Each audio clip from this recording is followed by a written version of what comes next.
On se propose ici d'observer la dissection d'un animal, un vertébré, le poisson. Ici, c'est un maquereau. On va pouvoir distinguer différents éléments que vous allez pouvoir mettre sur votre compte-rendu. Tout d'abord, vous allez mesurer l'animal de l'extrémité de la bouche jusqu'à l'extrémité ici de la queue. Vous mettrez bien sûr l'unité correspondante. On va diviser l'animal en trois. On distingue à l'avant la tête, qui est limitée ici par une fente qui s'appelle l'ouïe. Vous avez ensuite le tronc et la queue. La limite entre le tronc et la queue se définit par ce petit orifice qui est ici juste en dessous de l'animal, qui est une papille uro-anogénitale, c'est-à-dire qui laisse sortir l'urine, qui laisse sortir les excréments et les produits génitaux. On distingue bien sûr à l'avant une bouche, les yeux. Ici, vous avez un opercule délimité par justement cette fente qui s'appelle l'ouïe. Sur le reste du corps de l'animal, on va distinguer un ensemble de nageoires, des membres qui leur permettent la direction, une nageoire dorsale, une deuxième un peu plus petite ici à l'arrière, des nageoires pectorales sur les côtés, une à droite, une à gauche, qui vont permettre à l'animal de tourner sur la droite et la gauche. Vous avez ici une autre paire de nageoires sous l'animal. Et bien sûr, la nageoire principale au niveau de la queue.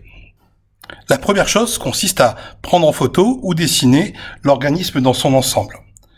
Ici, si on observe l'avant de l'animal, au niveau de la tête, on va distinguer une bouche que l'on peut ouvrir.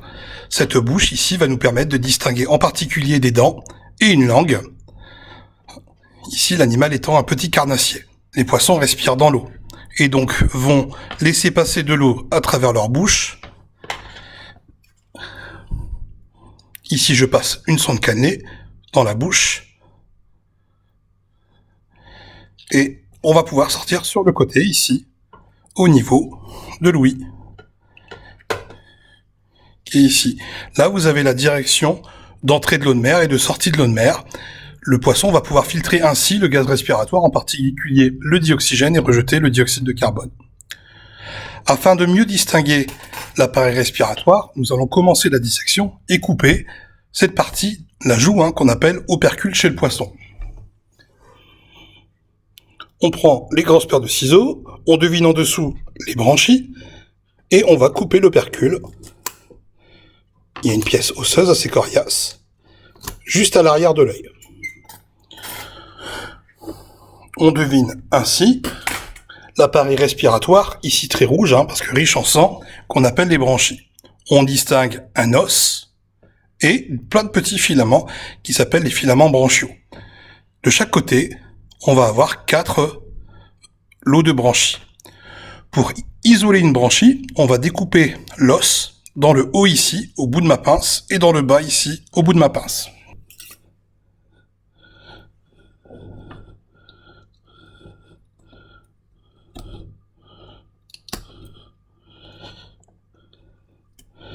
Ici, j'isole une branchie. On voit bien ici une série de filaments branchiaux à droite et à gauche, et un os, en forme de courbe ici, un os qui permet de maintenir la branchie en place. C'est grâce à ces branchies que le poisson va pouvoir absorber le dioxygène de l'eau et rejeter le dioxyde de carbone. On est passé ici de l'individu à l'organe. Là, ici, on est sur une échelle plus petite. Je vous invite à mesurer la branchie et donner sa valeur dans votre document. La deuxième partie de la dissection va consister à observer l'intérieur de l'abdomen de l'intestin. Vous distinguez ici une ligne qui sert à l'équilibre de l'animal. Nous allons faire une petite délimitation ici à l'avant de l'orifice uro-anogénital. Je rappelle, on mettra papille dans le compte rendu. Il suffit simplement de faire ce qu'on appelle une petite boutonnière, une petite incision à quelques millimètres ici de cet orifice. On utilise ensuite la sonde cannelée que l'on va enfoncer dans cet orifice. Et attention, on va pas s'enfoncer dans l'animal, on va vraiment passer sous la peau, ici, jusqu'au menton de l'animal.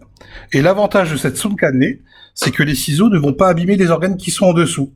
Je passe ici une petite paire de ciseaux qui me permet de découper la peau sans abîmer les organes en dessous. Je retire ici la sonde cannelée. Je vais bien sûr avoir les viscères, intestins, foie, etc. dans cette partie. Là, j'ai ce qu'on appelle le filet du poisson, c'est du muscle, et je vais donc découper cette partie sans rentrer dans les chairs, juste le muscle, je vais découper le muscle. Sur la gauche, sur la droite, et je lève le filet. Attention de ne pas attraper les organes qui sont juste en dessous.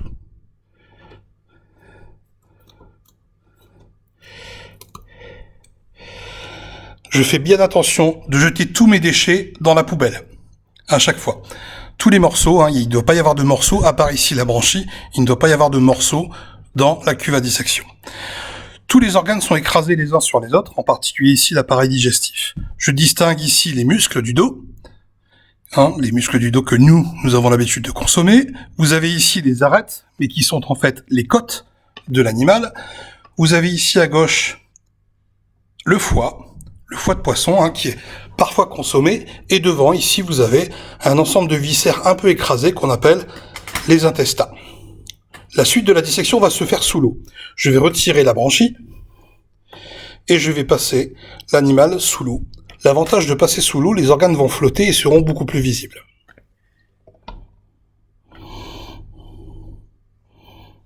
Voilà, j'ai à peine recouvert l'animal d'eau. L'avantage maintenant, c'est que l'on voit effectivement différents organes flotter ici, au niveau de l'eau. On retrouve notre foie à cet endroit-là.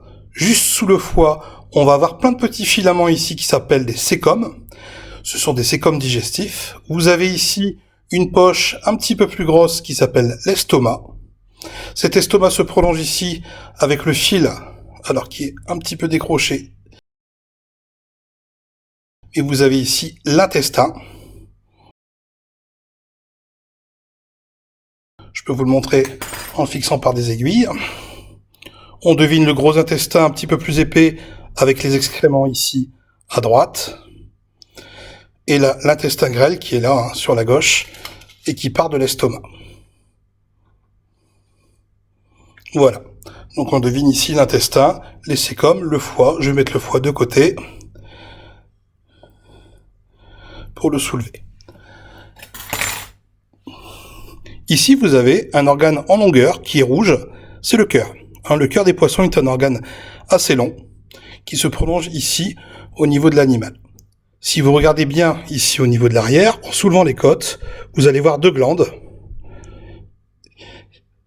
Ici, elles sont plutôt blanchâtres à jaunâtres. Il s'agit donc d'un mâle. Ce sont deux testicules. Si vous avez la même chose, mais en rose-rouge, il s'agira des ovaires et donc d'une petite femelle. Hop, on distingue ici la poche de l'estomac.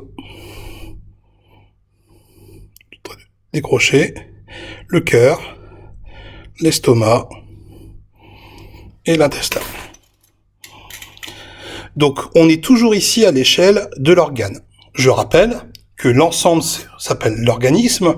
Vous allez avoir un ensemble d'organes qui appartiennent à ce qu'on appelle un système. Ici, par exemple, le système digestif ou appareil digestif, la bouche, l'œsophage que l'on ne peut pas voir, l'estomac, l'intestin grêle, le gros intestin et l'anus. Et en détail, ici, vous avez des différents organes, par exemple l'intestin grêle, que l'on observera après au microscope. Tout à l'heure, la branchie était un organe respiratoire. Vous pouvez prendre une photo de cette dissection de l'appareil digestif. Nous avons observé l'organisme en entier, nous avons observé les appareils et systèmes, nous avons ensuite observé quelques organes en détail. Il reste à observer l'échelle tissulaire et donc les cellules. Pour cela, il nous faut un microscope et des lames. Je vous invite donc à observer pour la suite du TP une lame de coupe d'intestin qui nous permettra de voir les cellules intestinales. Là aussi, vous mettrez l'échelle avec le grossissement au microscope et un titre précis pour tous vos documents. Merci.